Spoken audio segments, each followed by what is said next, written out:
My name is Evelyn Carter. I was 29 when Caleb told me he had found the love of his life. He said it while standing near our apartment door with a suitcase beside him and his phone glowing in his hand. I found the love of my life, he said. Her name is Jacqueline. I met her online again. I'm flying to Florida to be with her.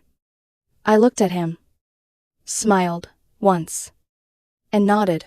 I hope you're happy. No screaming. No begging. No dramatic speech about everything we had built together. I just let the words settle between us, like dust, after a collapse. By that evening, I had called a locksmith, changed every lock, packed his clothes into boxes, and sent his belongings to his mother's house. 3 days later, just after midnight, my phone buzzed. Salib. I stared at his name for a long moment before answering. His voice came through trembling, cracked, and nearly unrecognizable. Evelyn, he whispered. I need you. Caleb and I had been together for almost 5 years.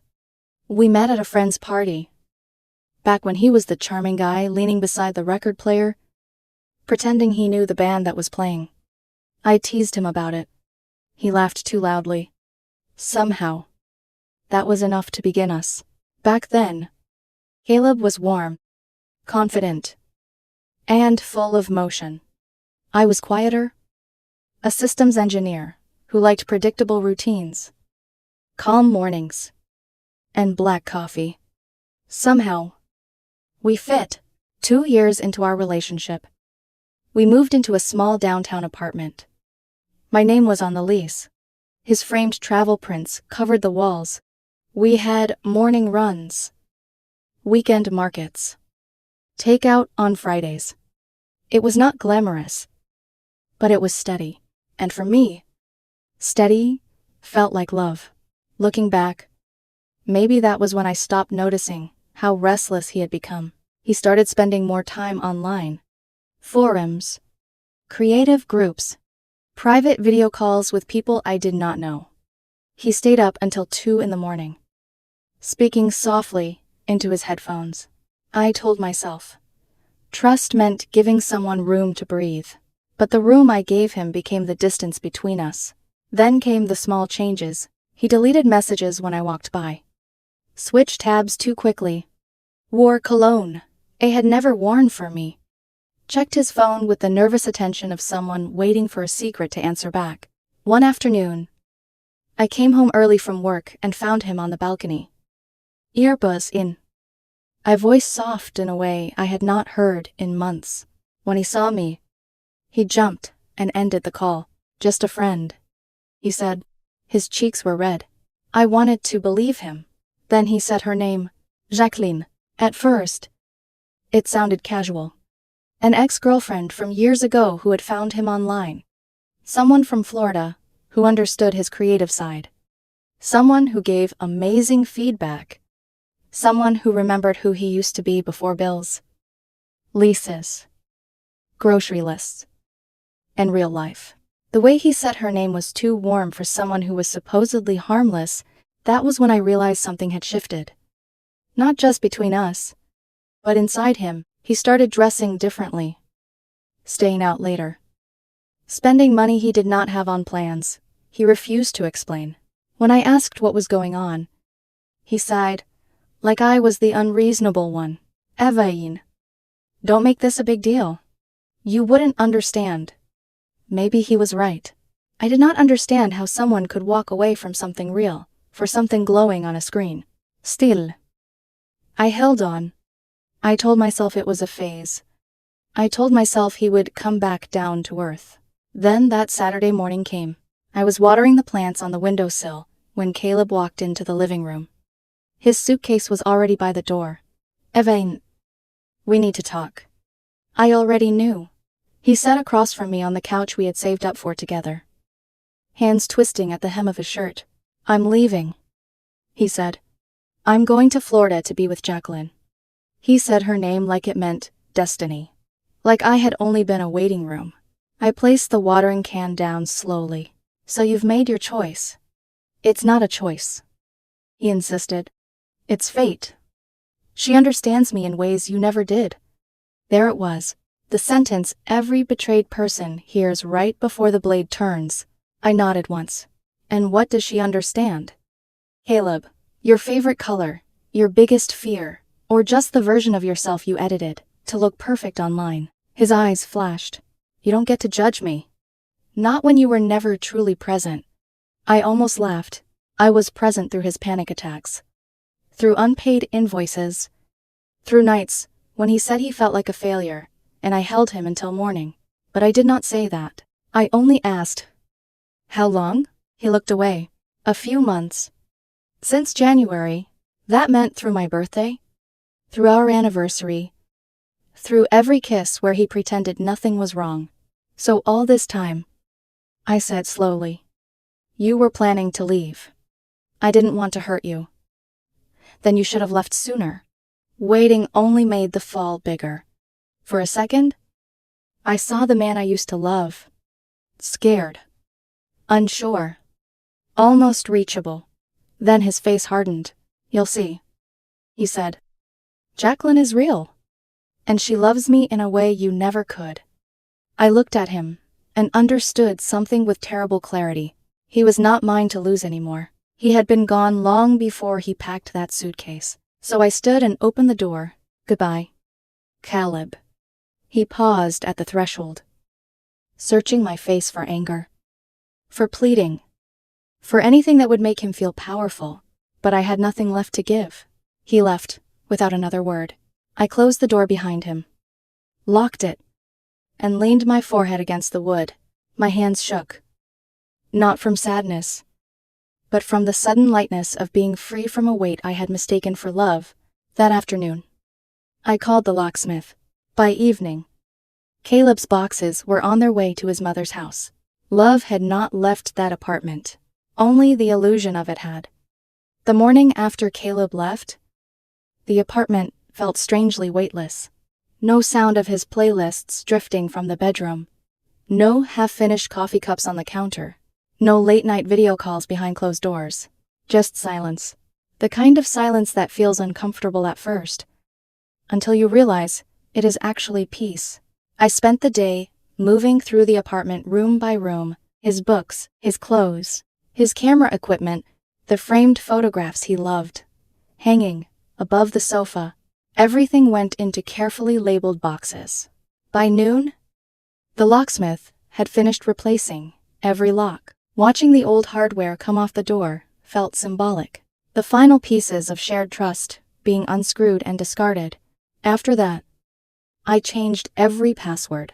The Wi-Fi, streaming accounts, cloud storage, shared subscriptions. On EB1, the digital traces of Caleb disappeared. It was strange how quickly 5 years of a relationship could be reduced to a few cardboard boxes and updated login credentials. That evening, the delivery company confirmed his belongings had arrived at his mother's house. His mother accepted everything without argument. No questions, no accusation. Just a quiet acknowledgement. Maybe she already knew what had happened. Maybe mothers always know more than they say. 3 days passed. I slept better than I had in months. Not because I was happy, not because I wasn't hurt, but because the constant uncertainty was finally gone.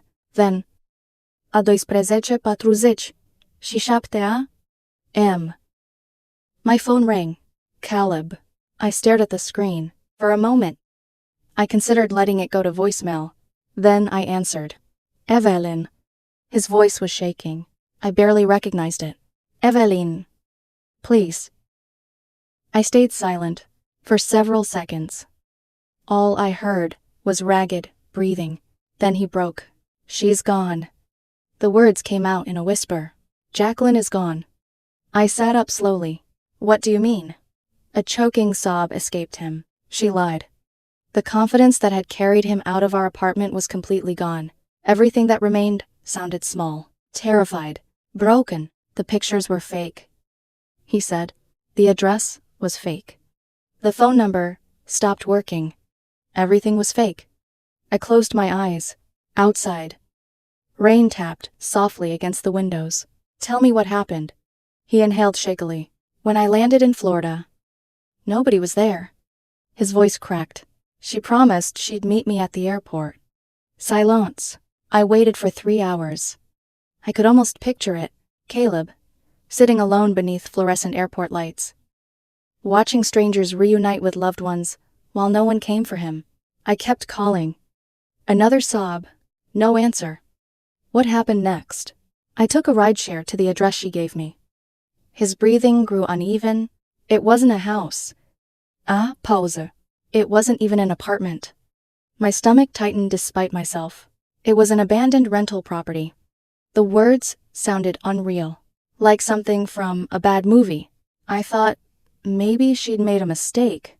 He laughed bitterly. The sound was painful, so I kept calling. Nothing. I checked her social media. Gone. Her email. Gone. Every account disappeared. I leaned back against the headboard. For months, he had believed this woman understood him better than I did. For months, he had defended her, chosen her, built fantasies around her, and now every piece of her was evaporating. Like smoke. How much money? I asked quietly. His silence told me before his answer did. About $5,000. I closed my eyes. Plane tickets, hotel deposits, transfers, emergency expenses. All sent because Jacqueline always had another crisis, another excuse, another reason she needed help. And he had believed every word.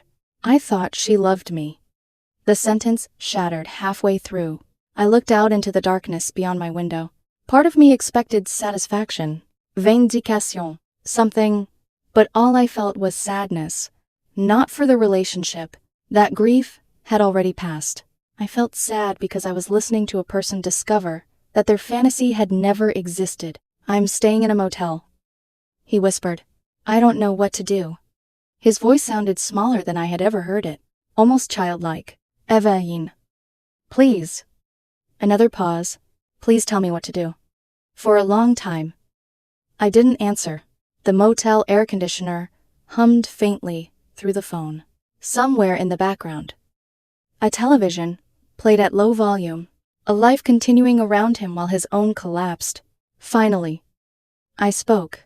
Do you remember what you told me? He sniffled. Evaine. You said you'd found the love of your life. Silence. I continued. You said Jacqueline understood you in ways I never could. His breathing became uneven again. Please don't do this. You found exactly what you were looking for. His voice broke. What? Attention. I paused. Excitement. Another pause. Validation. The words landed heavily, just not reality. A strangled sound escaped him. Half cry, half disbelief. You can't be serious. I stared at the ceiling. I am. His breathing quickened. You're really going to leave me here? The question hung in the air. I thought about the months of lies, the hidden messages, the emotional affair, the certainty with which he had walked away. Then I answered honestly. You made your choice. Caleb. His voice rose. I made a mistake. No. I kept my tone calm. You made a decision. The distinction mattered, because mistakes happen in seconds.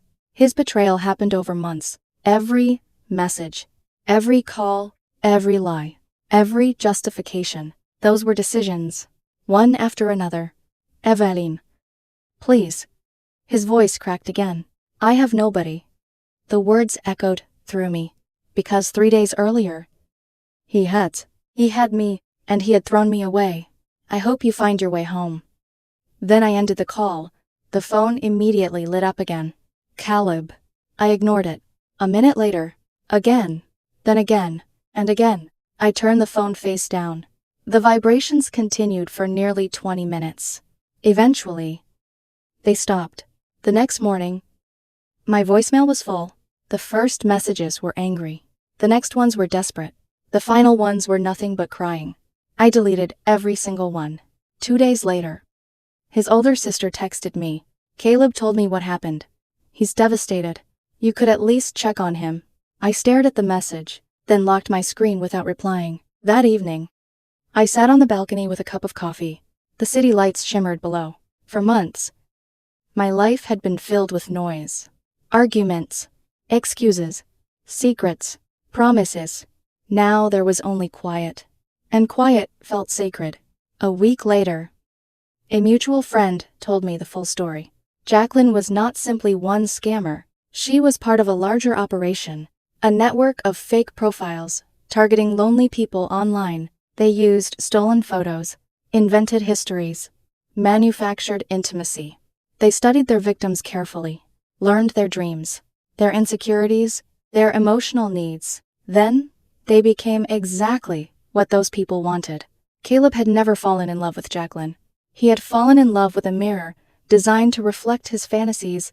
When I heard that, I didn't feel victorious. I felt tired. Tired of all the damage caused by people chasing illusions. Tired of wondering how many warning signs he had ignored. Tired of remembering the man I thought I knew. Most of all, I felt relieved, because for the first time, I understood something clearly. His choices were no longer my responsibility. His pain was no longer my burden. And his rescue was no longer my job. That chapter of my life had finally ended. Or at least, that's what I thought. I had no idea that Caleb's family was about to make me the villain of the story. A week after Caleb's breakdown in Florida, his mother called me. I almost didn't answer. The screen displayed her name.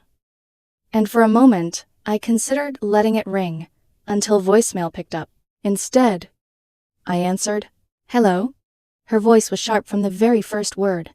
"Evaline. How could you do this?" I leaned back in my chair. Outside my apartment window, the afternoon sun painted long shadows across the buildings. How could I do what? You abandoned him. There it was. The accusation. The role she wanted me to play. The cold-hearted woman who left her son suffering. I closed my eyes briefly. With all due respect, Caleb abandoned our relationship before he ever boarded that plane. A long silence followed. Then a frustrated sigh. He's devastated. He chose this. He made a mistake. No! I kept my tone calm. He made hundreds of choices. Her breathing became heavier. You've changed. The words were meant as criticism. Instead, they felt like a compliment. Yes, I said quietly. Finally.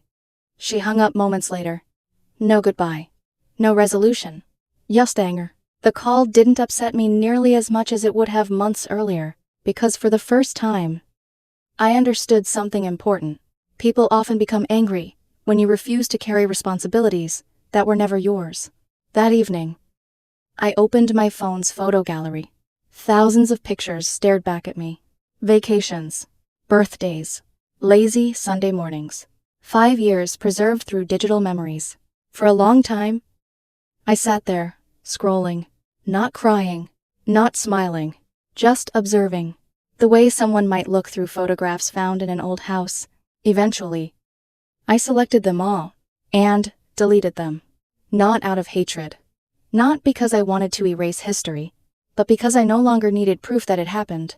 Over the next few weeks, information trickled in through mutual friends. Caleb had moved back in with his mother. His freelance design business was struggling. Several clients had stopped working with him after he vanished without notice while chasing his online romance. His savings were nearly gone. His confidence had collapsed. The version of himself that once spoke about destiny and soulmates had disappeared. One evening, my friend Danielle called. "Have you heard from him?" "No. He keeps talking about you." I laughed softly. "That's unfortunate." "I'm serious." She hesitated. "He regrets everything." Regret. Such a small word for something so large. I looked around my apartment. Fresh paint covered the wall where Caleb's photographs once hung. The furniture had been rearranged. The rooms finally felt like mine again. Regret doesn't change what happened. "No," Danielle admitted. "It doesn't." A few days later, an email appeared in my inbox. The subject line read, "You were right?" I knew immediately who sent it. Caleb. For several seconds, I stared at the message. Curiosity tugged at me. What did he say? An apology, a confession, a plea for another chance. Maybe all three. But then I realized something. The contents didn't matter. Whatever was inside that email could not restore trust. It could not reverse betrayal. It could not return 5 years of certainty. So I deleted it, unopened. That surprised, even me. Months earlier, I would have needed answers. Now I didn't. That was how I knew I was healing. Real healing isn't dramatic. It isn't some grand moment where the pain vanishes. It's when you stop needing explanations from people who already showed you who they are. As summer arrived, I started running again. Long runs before sunrise. The city, still half asleep. The streets quiet. The air cool. At first, I ran because I needed distraction. Then I ran because it felt good. Eventually, I ran because I remembered who I had been before my life revolved around someone else's choices. I reconnected with old friends. People I had slowly drifted away from during the relationship. Dinner invitations, weekend outings, conversations that didn't revolve around heartbreak. Little pieces of myself returning. One Saturday afternoon, while reorganizing a drawer, I found an old sketch. For a moment, I didn't recognize it. Then I remembered. Caleb had drawn it during our second year together. A simple pencil sketch of the two of us sitting side by side, smiling, happy. I studied it for several minutes. There was a time when that drawing would have devastated me. Instead, I felt strangely calm. The people in that sketch no longer existed. Not him, not me. We had both become different people. I folded the paper carefully and placed it into the trash. Not out of anger, out of peace. Because I finally understood something. The opposite of love isn't hate, it's indifference. Meanwhile, through mutual friends, I learned more about what happened after Florida. The story was worse than I initially realized. Jacqueline had spent nearly 8 months building trust. 8 months. Long enough to learn everything about Caleb. His dreams, his insecurities, his frustrations, his desire to feel understood. She had become exactly what he wanted. Every conversation was designed. Every compliment calculated. Every promise deliberate. And when the time came, she disappeared, leaving nothing behind, except debt and humiliation. One evening, Danielle told me something that surprised me. He's still searching for her. I looked up from my coffee. What? He keeps creating accounts. She shook her head, looking for answers. I stared at her. After everything, I know. Her expression carried equal parts, disbelief and pity. Apparently, Caleb had convinced himself there must be some explanation, some hidden truth, some reason why Jacqueline vanished. Because accepting reality meant accepting that he had destroyed a real relationship for a fantasy, and that truth was harder to face than the scam itself. For a moment, I almost felt sorry for him. Almost. Then I remembered standing in our living room while he told me Destiny was waiting in Florida. I remembered him insisting I could never understand him. I remembered him choosing someone he had never met, over someone who had spent 5 years building a life beside him. The sympathy faded. Not because I hated him, because accountability mattered. People asked me about him occasionally. The story had spread further than I realized. Each time, they expected bitterness. Some dramatic tale of revenge.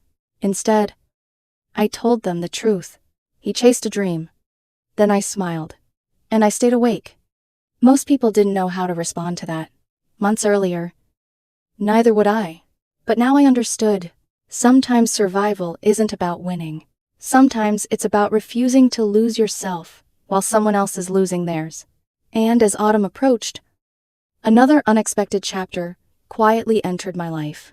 A chapter that would show me what a healthy relationship actually looked like. Autumn arrived quietly.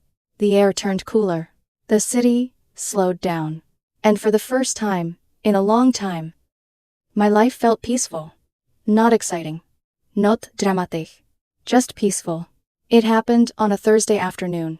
I stopped at a small cafe near my office after a meeting. The place was crowded, and every table seemed occupied. Every table except one. A man sat there reviewing photographs spread across the surface. A cup of coffee balanced dangerously close to the edge. As I approached the counter, someone bumped into him. Coffee splashed across the table. Several photographs slid onto the floor. Oh. Come on. He laughed instead of getting angry. Then he knelt down to gather everything. Something about the moment made me smile. A minute later, the barista apologized. "We're completely full. Would you mind sharing a table?" I glanced toward the photographer. He shrugged. "Only if you promise not to spill coffee on my work." I laughed. And that was how I met Marcus. There was no lightning strike, no feeling of destiny, no overwhelming certainty that he was my soulmate. Just a conversation. A comfortable one. Honestly, that felt far more valuable. Marcus was a photographer who spent most of his time documenting ordinary life, street scenes, families, local events, the kinds of moments most people overlooked. Over the next few weeks, we kept running into each other. Sometimes intentionally, sometimes not. Coffee became walks. Walks became dinners. Dinners became something more. What surprised me most was how simple everything felt. There were no secret accounts, no mysterious messages, no emotional games. If Marcus was upset, he said so. If he was happy, he showed it. If he made a promise, he kept it. It sounds basic, but after everything I'd been through, basic felt extraordinary. One evening, we sat beside the river, watching the lights reflect across the water. Marcus looked at me. "You know something." "What?" "You always seem like you're waiting for something bad to happen." The observation caught me off guard. I stared at the river. Maybe he was right. For months, part of me had been bracing for another disaster. Another betrayal. Another surprise. Marcus reached over and gently squeezed my hand. "You don't have to do that anymore." The simplicity of those words hit harder than I expected. Because healing isn't only about recovering from pain. It's about relearning safety. And that takes time. As winter approached, I realized entire days were passing without me thinking about Caleb. Then entire weeks. At first, I barely noticed. Then one morning, while making coffee, it suddenly struck me. I couldn't remember the last time he had crossed my mind. The realization wasn't dramatic. There was no celebration, no triumphant moment, just quiet understanding. This was closure. Not revenge, not an apology, not justice, simply freedom. A few days later, Danielle called again. Her tone sounded hesitant. "You're not going to like this." I laughed. That introduction never leads anywhere good. "It's Caleb." Of course it was. What happened? He got scammed again. I blinked. What? I'm serious. Apparently, after months of searching for answers, Caleb had begun communicating with someone online who claimed to know Jacqueline. The woman promised information, evidence, a way to recover his money. Instead, she took more. I closed my eyes. For several seconds, I said nothing. "Daniel Sahil, I don't think he's okay." "No," I replied quietly. "I don't think he is either." The truth was heartbreaking, not because I still loved him, but because some people become addicted to fantasy. Reality feels too painful, too ordinary, too imperfect, so they keep chasing illusions, even after those illusions destroy them.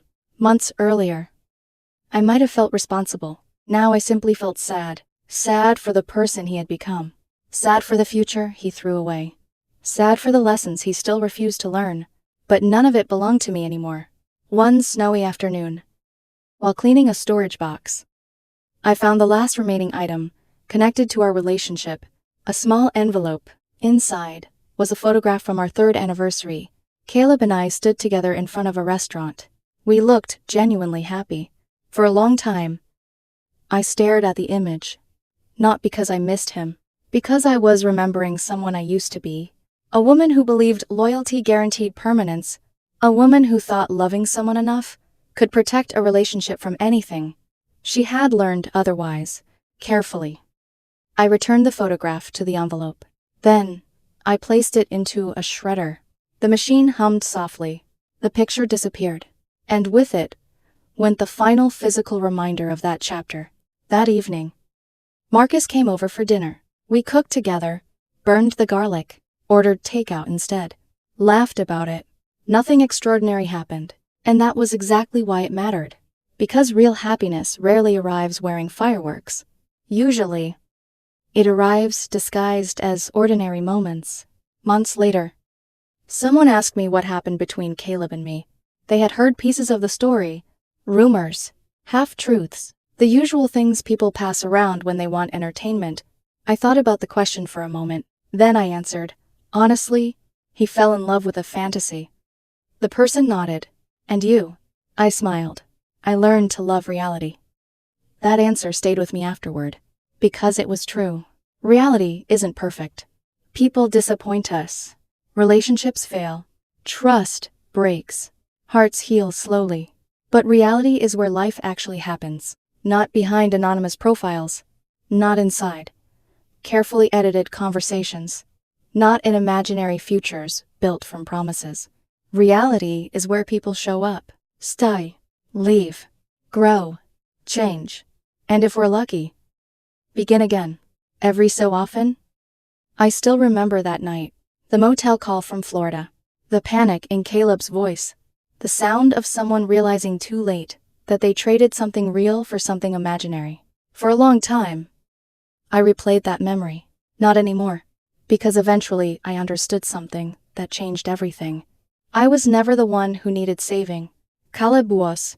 And no matter how much I loved him once, that was a rescue only he could choose for himself. As for me, I finally found the thing I had been missing all along. Not revenge. Not validation. Not even another relationship. I found peace. And unlike fantasies, peace was real.